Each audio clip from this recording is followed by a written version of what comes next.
আসসালামু আলাইকুম। প্রোনাউন্সিয়েশন আরেকটি ক্লাসে সবাইকে স্বাগতম এবং অভিনন্দন। আজকে হচ্ছে আমাদের 11 নম্বর ক্লাস।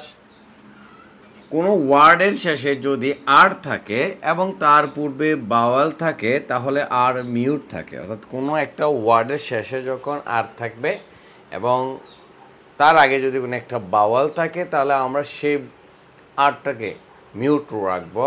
অর্থাৎ এভাবে উচ্চারণ করব, father, mother, sister, brother, singer, dear, পিয়া, পো, বিয়া, এসেক্ট। এরকম আরও অসংখ্য ওয়ার্ড রয়েছে যেগুলোর শেষে আর রয়েছে এবং তার আগে বাওয়াল থাকে।